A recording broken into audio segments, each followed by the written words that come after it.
من العلوم التي ذكر العلماء التدرج فيها علم الفقه، وسأقف معه قليلا ثم أنتقل للجزئية الأخيرة وأقف عندها، وهي قضية كيف تكون هناك المنهجية في التدرج.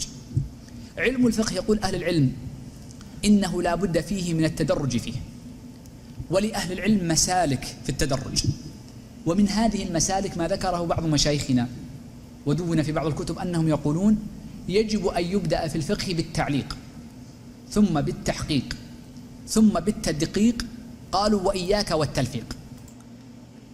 Di antara ilmu yang oleh para ulama ditegaskan harus dipelajari secara bertahap adalah ilmu fiqh.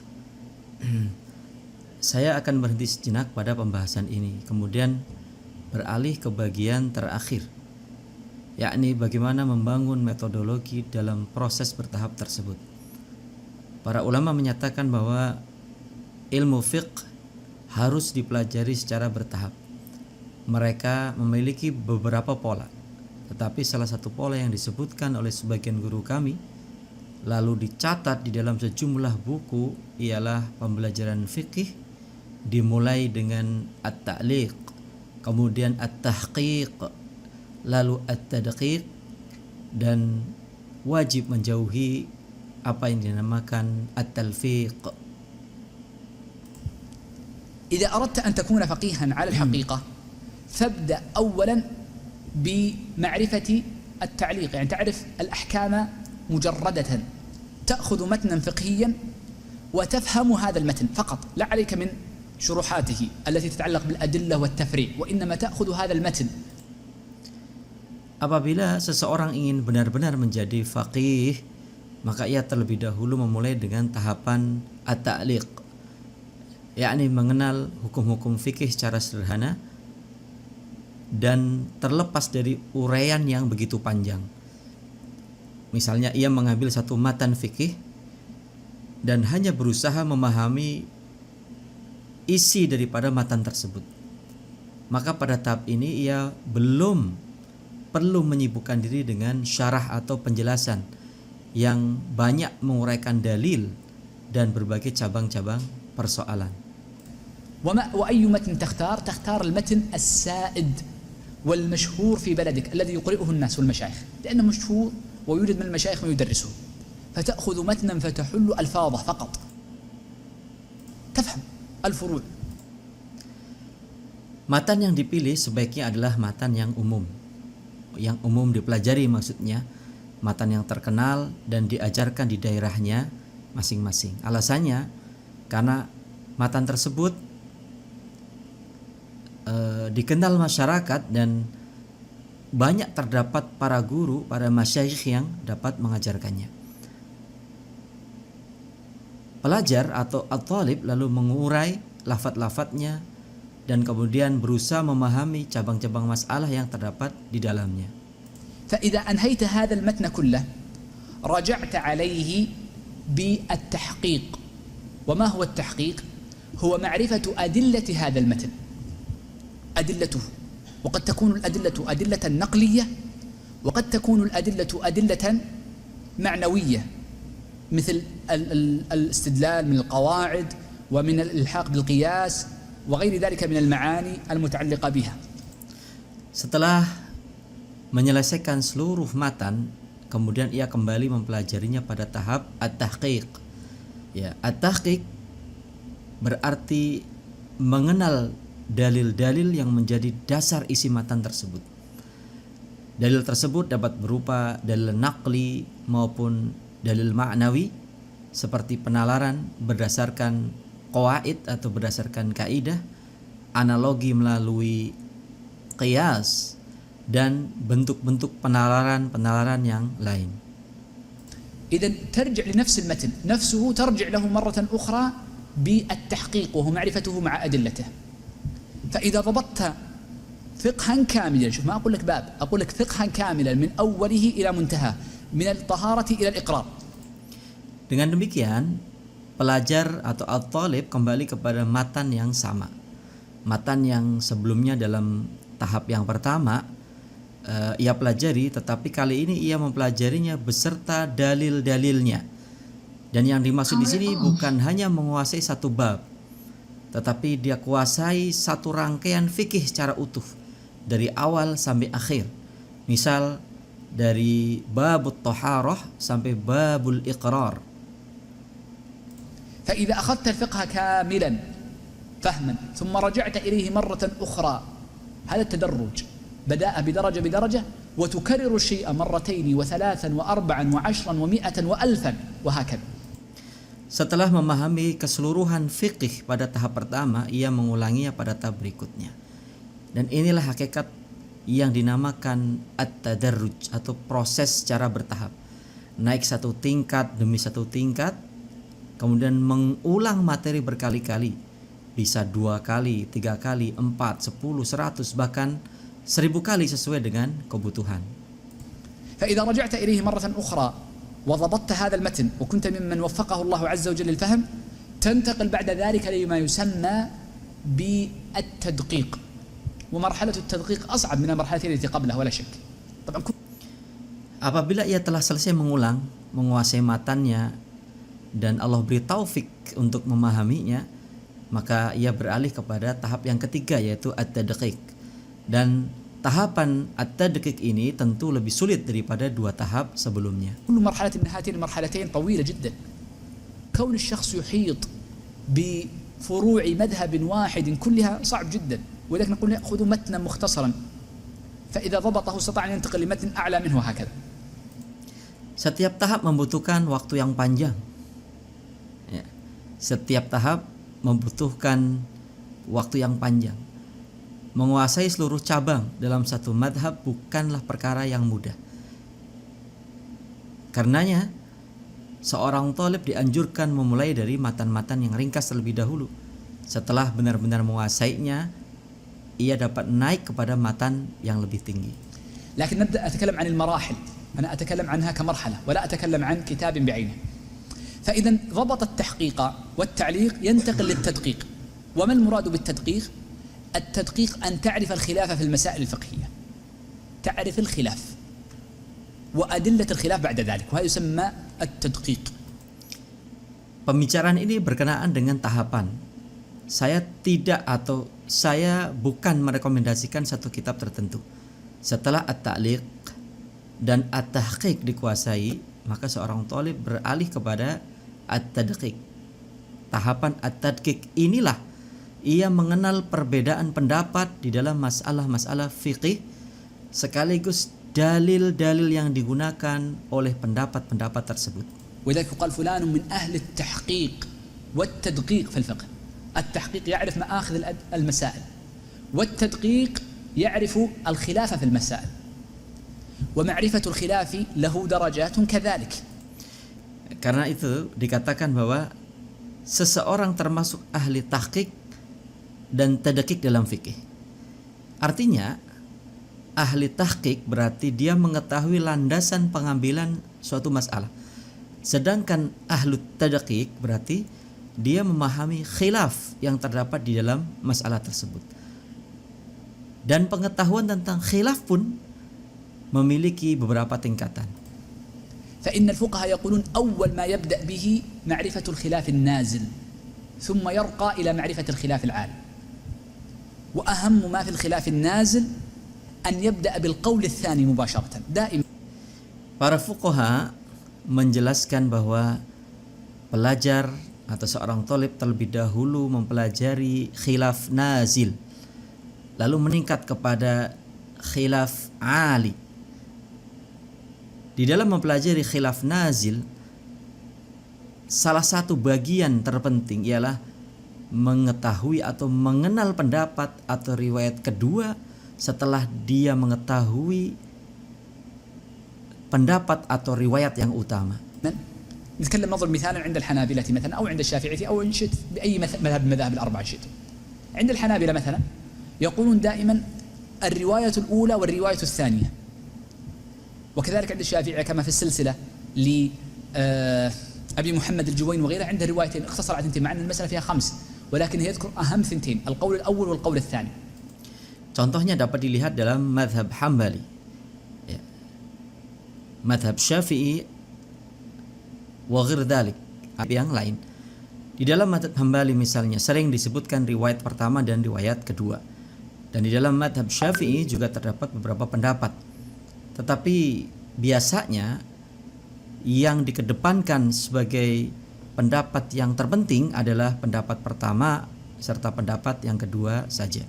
فدائما يكون هناك قول مقدم ثم ثاني ثم بعد قد يكون ثالث ورابع وخامس في المسألة لكنه تكون دائما أضعف. في القولين هذه عني الفقهاء بذكر هذين القولين فقديما كان.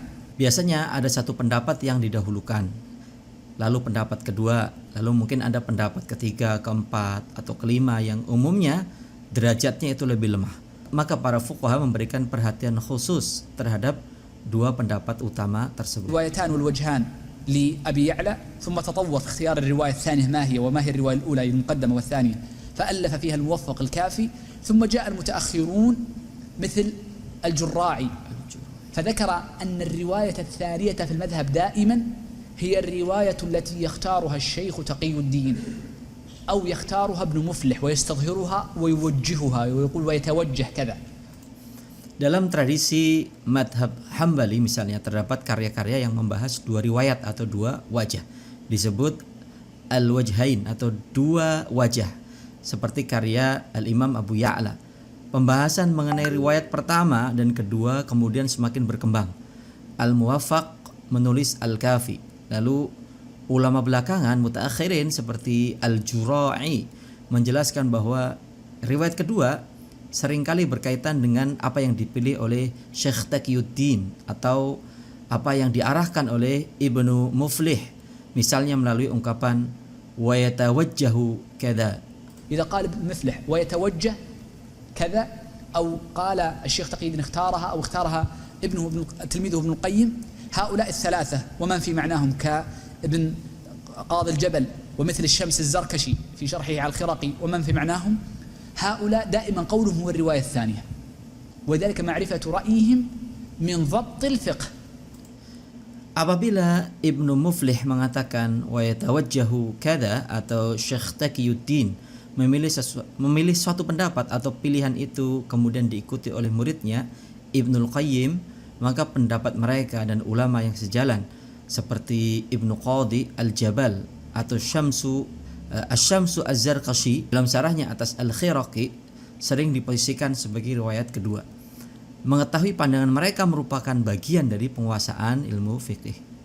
بعض الناس يقول إن معرفة اختيار شيخ الإسلام ابن تيمية ليس من معرفة فقه الحنابلة. أنت لا تعرف مذهب الحنابلة. لا يستطيع شخص أن يعرف هذا المذهب ويضبطه إلا أن يعرف خلاف الشيخ تقي الدين والرواية الثانية بأصحابها لكن بعد أن يعرف الرواية الأولى لكي ينضبط الفقه عنده يكون بالدرجة الأولى ثم الدرجة الثانية. Ada orang yang menganggap bahwa mengetahui pilihan-pilihan Syekhul Islam Ibnu Taimiyah tidak termasuk pengetahuan tentang fikih Hambali. Maka anggapan ini laisa bisahih, tidaklah tepat. Seseorang tidak dapat menguasai madhab Hambali tanpa mengenal perbedaan Syekh Taqiyuddin, riwayat kedua dan tokoh-tokohnya. Tetapi semua itu harus dipelajari setelah riwayat pertama agar susunan pengetahuannya itu tetap tertib. فإذا عرف الخلاف النازل في المذهب الذي تفقه به حنبليا أو شافعيا أو مالكيا أو حنفيا أو غير ذلك انتقل بعد ذلك للخلاف العالي.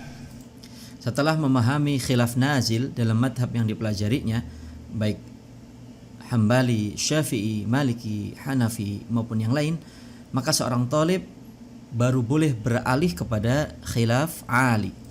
وكيف يبدأ بالخلاف العالي؟ يبدأ أولا بالمسائل الإجماع فيعرف مسائل الإجماع لكي يقول هذه المسائل ليس فيها خلاف فيخرجها عنده. Untuk memulai khilaf ali, seorang talib terlebih dahulu haruslah mempelajari masalah-masalah ijma'. Dengan demikian ia mengetahui masalah yang tidak diperselisihkan. Kemudian dia mengeluarkannya dari wilayah pencarian al-khilaf. وقد عني الفقهاء بذكر مسائل الإجماع حتى المعلمين منهم. فالمتأخرين في القرون الماضية أفردوا مسائل الإجماع ويلحق بها مسائل الاتفاق التي ألف فيها ابن هبيرة جزءا من كتاب الإفصاح. Para fuqaha memberikan perhatian kepada masalah ijma'. Ulama mutaakhirin pada masa-masa belakangan bahkan menyusun karya khusus tentang kitab al-ijma', termasuk yang berkaitan dengan termasuk yang berkaitan dengannya adalah masalah-masalah kesepakatan yang dihimpun oleh Ibnu Hubairah ya, dalam bagian dari kitab Al-Ifsah. فإذا عرف المرء مسائل الإجماع انتقل بعد ذلك لمعرفة الخلاف ليس في كل الفقه، لا يستطيع أحد أن يعرف الخلاف في كل الفقه، وإنما يعرف الخلاف العالي في مسائل رؤوس المسائل. Setelah mengetahui masalah ijma', maka seorang thalib beralih kepada masalah khilaf. Bukan berarti ia harus mengetahui seluruh khilaf dalam setiap bab fikih, karena hal itu hampir tidak mungkin. Yang dipelajari adalah khilaf ali, yakni khilaf pada masalah-masalah pokok yang disebut sebagai ru'usul masail. في شيء عند الفقهاء يسمونه رؤوس المسائل. رؤوس المسائل ما هي؟ هي أهم المسائل التي يقع فيها الخلاف بين الفقهاء، أهم المسائل. وقد قيل إنها 400 مسألة فقط، وجمعها بعضهم فأوصلها إلى 1000، وبعضهم زادت أكثر. Ru'usul masail adalah masalah-masalah terpenting yang diperselisihkan oleh para fuqaha. Ada yang menyebut jumlahnya sekitar 400 atau 400, sebagian ulama menghimpunnya sampai 1000 masalah, dan sebagian lain bahkan menambah lebih banyak lagi. هذه المسائل هي أهم المسائل التي وقع فيها الخلاف بين المذاهب الأربعة، وما عدا ذلك هي فروع جزئية.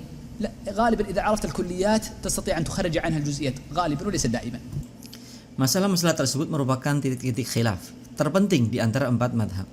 Selainnya seringkali merupakan cabang-cabang kecil. Maka dengan menguasai kaidah dan masalah-masalah yang besar, seseorang biasanya dapat menurunkan hukum bagi banyak persoalan-persoalan cabang. Meskipun tidak selalu demikian. إذا استطاع المرء أن يتدرج بهذه الطريقة، بدأ بالتعليق ثم بالتحقيق بالأدلة لهذا القول فقط فضبطه، ثم انتقل للتدقيق بدرجاته بأن عرف الخلاف النازل ومأخذه، ثم الخلاف العالي، وقبل أن يعرف الخلاف العالي بدأ بمعرفة الإجماع. Jadi prosesnya ialah memulai dengan at-ta'liq, kemudian at-tahqiq dengan mempelajari dalil bagi pendapat yang sedang dikuasainya. Kemudian at-tadqiq secara bertingkat, mengenal khilaf nazil lalu khilaf ali. Sebelum masuk ke khilaf ali, maka ia terlebih dahulu harus memahami masalah-masalah ijma'. ومن الخلاف العالي أو أهم ما يعرف من الخلاف العالي رؤوس المسائل، واللي في رؤوس المسائل عشرات الكتب. قد تكون رؤوس المسائل بين مذهبين مثل كتاب الزمخشري ومثل كتاب السمرقندي في رؤوس المسائل بين الحنفية والشافعية. Salah satu bagian terpenting dalam khilaf ali adalah ru'usul masail, dan puluhan kitab puluhan kitab telah ditulis di bidang ini.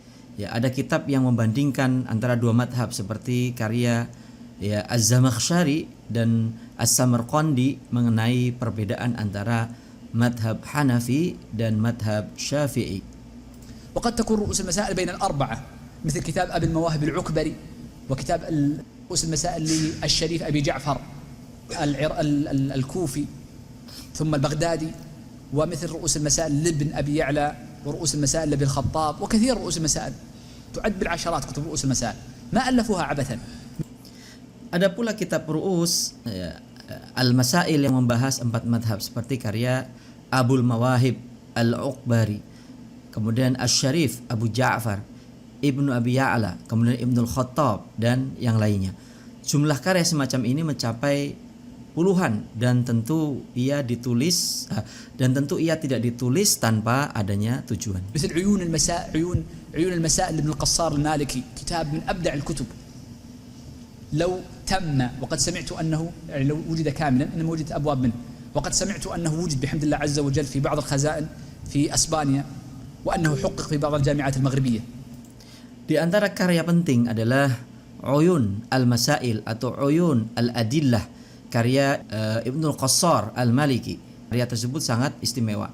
Sebagian babnya telah ditemukan dan disebutkan bahwa naskah yang lebih lengkap itu ditemukan di salah satu lemari, di salah satu hazanah di negeri Spanyol serta telah diteliti di sejumlah Jamiat Al-Maghribiyah, yakni di universitas-universitas Maroko.